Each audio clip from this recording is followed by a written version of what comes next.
चलो तुम्हारा पूरा ही एकदम बोलते ना, पूरा ही समाधान कर देते हैं। बहुत सारे जो लोग हैं वो इस टाइम टेबल को सर्च कर रहे हैं। ठीक है जी, फटाफट सुनना जरा, फटाफट। यस, बिकॉज दो टाइप के वेराइटी हमारे सामने अभी बैठे हैं। दैट इज रेगुलर स्टूडेंट्स जो कि स्कूल गोइंग है, रेगुलर स्टूडेंट्स जो कि स्कूल गोइंग है। Another is dummy. डमी मतलब सर जो कि मम्मी से परमिशन लेके डमी करवा चुके हैं। बिल्कुल सही, स्कूल नहीं जाते हैं और वो घर पर रहकर ही तैयारी करते हैं। समझ में आया?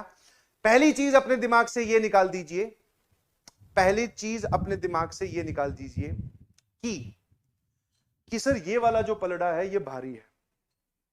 ऑल्दो इनको कुछ प्रॉफिट होता है, इनके पास सेल्फ स्टडी के लिए या प्रैक्टिस करने के लिए ज्यादा नंबर ऑफ आवर्स होते हैं, इनके पास थोड़े कम होते हैं। बट बेटा जैसा कि आप जानते हैं, यहां पे अगर आप स्कूल नहीं रहोगे तो आप घर ही घर पे अकेले ही हो। समझ में आया? घर ही घर पर अकेले ही हो। तो यहां पर इस वैरायटी में टाइम वेस्टेज बहुत होता है। बिलीव यू मी, क्या होता है बेटा? टाइम वेस्टेज बहुत होता है। फटाफट सुन लो अच्छे से।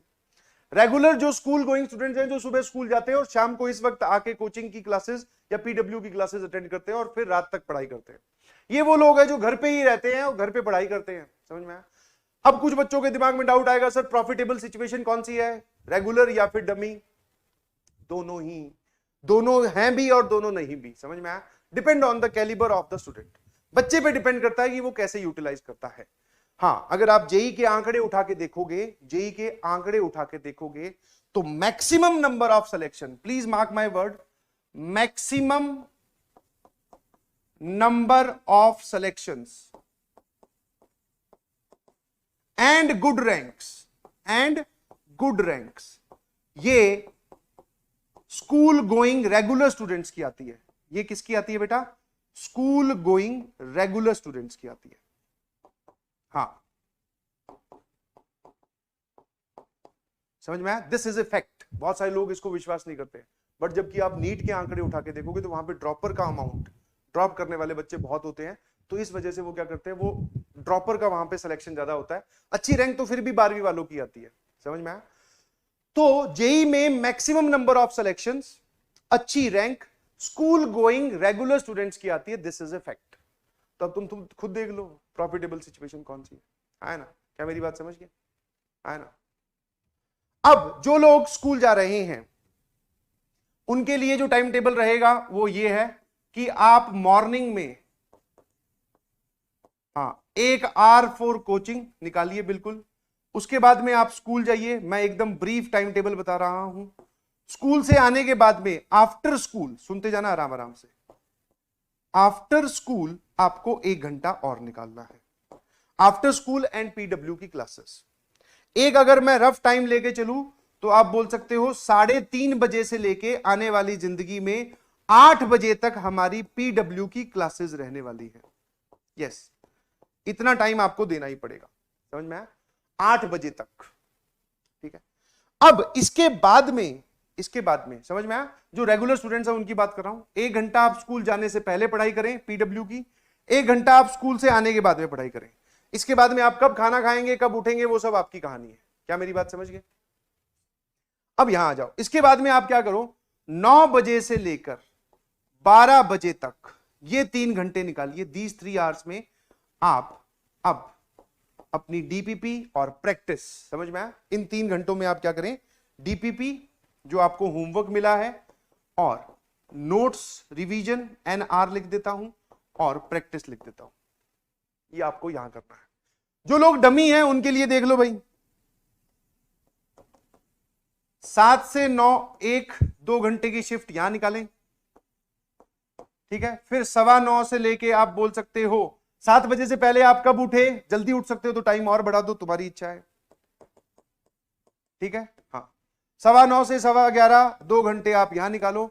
उसके बाद में 11:15 से लेके, उसको देखना जरा, 45 मिनट का ब्रेक आ गया, 12 से लेके 2 आप यहां निकालो। तो ये 6 घंटे आपको निकालने हैं जो लोग डमी ले रहे हैं। इसके बाद में सर सेम लॉजिक यहां पर भी वही होगा, 3 बजे से लेके 8 बजे तक हमारी फिर से पीडब्ल्यू की क्लासेस आ जाएगी। और इसके बाद सेम 9 से लेके 12 आप एक 3 घंटे की शिफ्ट और निकालिए, जिसमें आप भी सेम ही काम करोगे। डीपीपी जब भी आपकी क्लास खत्म हो, ध्यान सुनना, ये है पूरा मोटा मोटा तरीका। क्या मेरी बात समझ गए? तो जो डमी है 2 2 4 2 6 और 3 9 घंटे तो मैंने आपको सीधे सीधे निकाल के दे दिए। अब आपकी जैसे जैसे पढ़ाई बढ़ती जाएगी वैसे वैसे आप और टाइम अपनी लाइफ शेड्यूल से एक्सट्रैक्ट कर सकते हैं। अब मेरी बात ध्यान सुनना कि जब भी आपकी क्लास खत्म हो ना 8 बजे, उसके बाद में टेक ए ब्रेक, 15-20 मिनट का ब्रेक लो, और ब्रेक नहीं लेना चाहते हो तो बैठे रहो। सर एक सबसे इंपॉर्टेंट चीज आती है कि हम नोट्स कब बनाएं, ड्यूरिंग द लेक्चर या आफ्टर द? तो भैया ड्यूरिंग द लेक्चर है ना, आप जितना हो सके उतना लिखो, जितना हो सके आप उतना लिखो। आफ्टर जैसे ही लेक्चर कंप्लीट हुआ आप नोट्स भी बनाएं, और जब आप आफ्टर द लेक्चर नोट्स बनाएंगे तो आफ्टर द लेक्चर जब आप नोट्स बनाएंगे तो आपको पता चलेगा कि आपका लेक्चर भी रिवाइज हो गया। समझ में आया? सबसे इंपॉर्टेंट चीज है लेक्चर रिवीजन। जो आपको पढ़ा गया वो आपको रिवाइज करना बहुत जरूरी है। समझ में आया? जो आपने पढ़ा उसको रिवाइज करना बहुत जरूरी है, REV। ठीक है? और इस पे बहुत सारे लोग काम नहीं करते हैं। वो पता क्या करते हैं, यहां पढ़ा और डायरेक्टली डीपीपी के क्वेश्चंस पे टूट पड़े, बोले सर समझ में तो आई गया।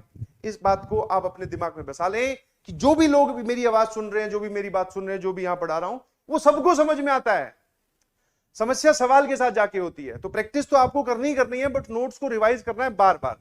जितनी आपकी ज्यादा रिवीजन होगी उतना ही स्ट्रांग वो टॉपिक होता जाएगा। समझ में आया? आया ना? क्या मेरी बात समझ गए? यस और नो? और जो लोग समझ गए फटाफट थम्स अप भेजो या यस सर भेजो स्पीड में। लेक्चर रिवीजन आपको जरूर करना है। क्लास खत्म होने के बाद में जो नोट्स आपके अधूरे रह गए, किसी वजह से हम नहीं लिख पाए, तो वो आपको चीजें वापस से लिखनी है। और जब लेक्चर रिवीजन का मतलब ये नहीं होता कि आप पूरा लेक्चर दोबारा से देखो, बिल्कुल नहीं। आपके नोट्स बने हुए हैं, जो पार्ट रह गया वहां जाकर उसको देखो, पीडीएफ आपके पास आ जाएगी, वहां से लेक्चर आप नोट्स कंप्लीट करें। ना कि ऐसा नहीं कि पूरा वापस से उठाकर वीडियो के सामने बैठ के फिर देख रहे हैं, इतना टाइम नहीं है जी। और सर दोबारा ना देखना पड़े उसके लिए, जब पहली बार आप देख रहे हो तो अच्छे से समझ लो। ठीक है? इस चीज को हमेशा याद रखिएगा। दिस इज द बेसिक, ये बेसिक लेआउट है। इसमें आप अपने हिसाब से चेंजेस कर सकते हो। नंबर ऑफ स्टडी आवर्स बढ़ने ही चाहिए, बाकी प्लस माइनस आप कर सकते हैं। ठीक है? तो मेरे ख्याल से बात समझ में आ गई। अरे वाह, बहुत बढ़िया, बहुत बढ़िया, शाबाश। तो ये स्लाइड आपके पास ही रहेगी, आपके पास आ जाएगी, घबराइएगा नहीं।